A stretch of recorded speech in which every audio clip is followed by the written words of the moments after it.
Quran says in Surah Baqarah, chapter number 2, verse number 228. Qur'aanni suuraa al-Baqaraa suuraa lammaffaa ayaa 228 irratti akkana ja'a.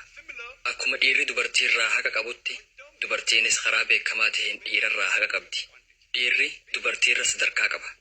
Ayaa Qur'aanaa kanarratti hundooyinee dubartootaa fi dhiirri mirga walqixaa akka qaban ni hubanna.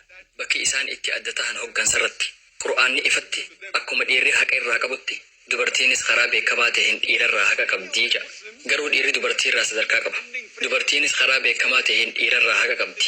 Garuu dhiirri dubartii irra sadarkaa qabaa ja'a.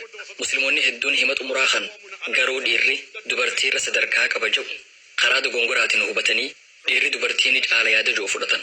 Ayaa Qur'aanaa ar-rijaalu qawwaamuuna 'ala an-nisaa jedhu fayyadaman. Dhiirri dubartoota irratti ol aanaadha.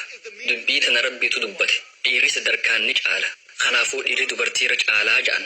Ayaan Qur'aanaa isaan himan kan suuraa an-nisaa suuraa 4 ayaa 34 irra jiru kan ar-rijaalu qawwaamuuna 'ala an-nisaa jedhu jechuunis dhiirran qawwaama dubartootaati jedhu. Hiikaan jecha afaan Arabaa kan qawwaam jedhu maal jechuudha? Qawwaam jechaan hundee aqaama jedhurraa argame. Dhaabbatuu jechuudha. Salaataan dura aqaamaa goona. Jechi afaan Arabaa kan aqaama jedhu dhiirran dubartootarra dirqama dabalataa kan biraa qaban jechuu akeeka. Dhiirran tajaajila dabalataa kan dubartootaaf kennuu qabantu jira jechuudha. Dubartoota irratti aangoo dabalataa qaban yookiin ol aanoodha jechuu miti. Tafsiira Xabarii yoo dubbistan qawwaam jechuun dirqama dabalataa tokko qaban jechuu akeeka kan jiru argattan. Sababni isaa ayaa kanaan dura jiru wayita dubbistan Rabbii warra dhiiraatiif dubartoota caalaa humna kennuusaa ibse. Kanaafuu dhiirran kennaa dabalataa kana waan qabaniif dubartoota kunuunsuu qaban jechuudha malee dubartoota irratti aangoo qaban ni moohan jechuu miti. Dabalataan Qur'aanni suuraa an-nisaa suuraa 4 ayaa 19 irratti haadha warraa ta'isan haqasii hunda kennaa fi karaa shari'aatiin wajji jiraadhaa ammoo yoo isii jibbitan oobsaa hin jarjarina. Kana jechuun haadha warraa ta'isan osoo hin jaalannillee jaalalaa fi garaa isiif laafuun kunuunsuutu barbaachisa jedha. Nuti islaamummaa keessatti dubartoota keenya housewife yookiin jaartii manaa jennee yaamuu hin jaalannu. Jecha housewife jedhu yoo xiinxaltan dubartiin sun manatti heerumte jechuu akeeka. Nuti islaamummaa keessatti dubartoonni keenya housewife yookiin yabeet imma beet yookiin jaartii manaa jennee isaan hin yaamnu. Sababni isaa manatti heeruman jennee waan hin yaanneef. Dubartoonni hedduun dalagaan ta'isan maali ja'amanii yoo gaafataman afaan Ingiliffaatiin housewife ja'an. Nuti islaamummaa keessatti dubartii teenya homemaker yookiin jaartuu bultii jennee yaamuu filanna. Sababni isaa isaantu bultii jaara. Isaantu taligaa manaatiin dhaabbata. Isaantu haala mana keessa jiru qindeessa. Inshaa Allah dubartoonni amma booda wayita foormii garagaraa guuttan housewife jettanii barreessurra homemaker yookiin jaartuu bultii kan jedhu barreessaa. Sababni isaa isiniitu taligaa manaatiin dhaabbata. Islaamummaa keessatti dhiirri akka mootiitti dubartiin ammoo akka meeshaa isaatti yookiin akka gabraatti hin laalamtu. Dubartii fi dhiirri sadarkaan isaanii wal qixa. Isiin namuma akkasiitti heerumte. Gaheen isiitis akka waahila jireenyaatti ilaalamti. Qur'aanni asirratti dubbii bareedduu nuuf hime. Suuraa al-Baqaraa suuraa 2 ayaa 187 irratti hunna libaasun lakum wa antum libaasun lahunna. Isaan uffata keessani isinis uffata isaaniitii ja'a. Kana jechuun dubartiin teessan uffata keessani isinilleen uffata dubartii teessaniiti jechuudha. Dalagaan uffataa bareechuu dho'isuu ittisuudha. Jaarsaa fi jaartiin hanqina yookiin mudaa walii dho'isan wal bareechan wal gargaaran akka harkaa fi guwaantii harkatti kaayataniiti.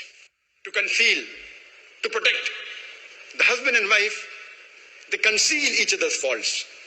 They beautify each other. They help each other. It is a role of hand and glove. Let's discuss.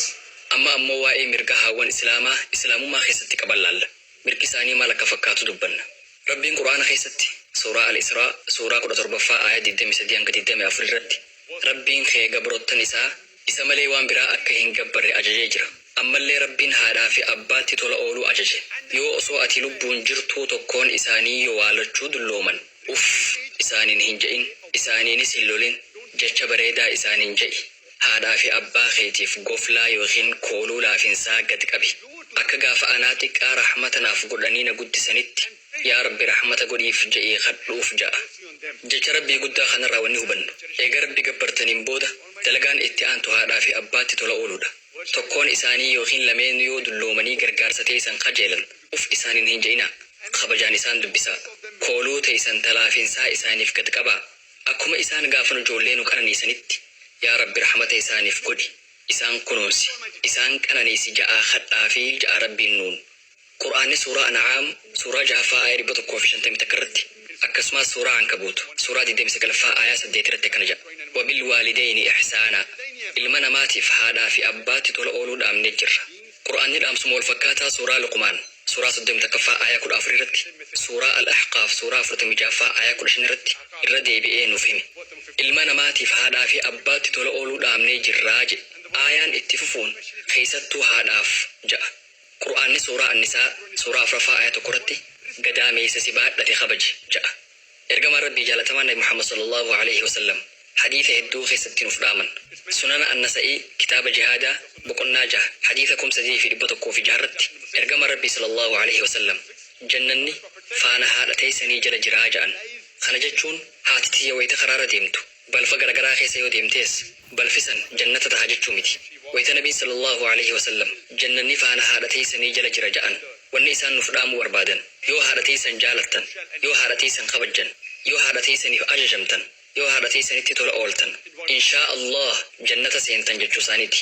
Hadiisni sahiha Bukhaarii mujallada 8ffaa kitaaba adabaa boqonnaa 2 hadiisa lakkoofsa 2 irratti maxxansa haaraa irratti ammoo hadiisa 5971 irratti seenaan tokko himamee jira. Namni tokko gara Nabi Muhammad sallallahu alaihi wasallam dhufee addunyaa tanarraa namni jaalalaa fi rahmata guddaan irraa haqa godhatu eenyu je'ee gaafate. Nabiin haadha teeti ja'aniin.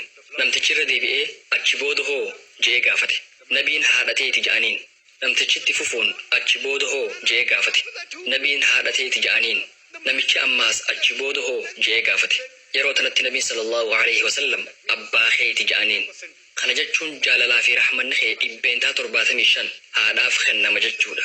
Dhibbeentaan 25 ammoo tan abbaati. Harki sadaffaa jaalalaa fi rahmataa kan haadhaati. Harki tokko ammoo kan abbaati. Gabaabumatti haati dahaba nahasaa fi meeta argatti. Abbaan ammoo badhaasa hamilee qofaatu isaaf kennama. Waan islaamummaan nu barsiisu wanni kana caalu anaaf hin argamu. The father has to be satisfied with the mere consolation prize. These are the teachings of Islam. I've got no option over it.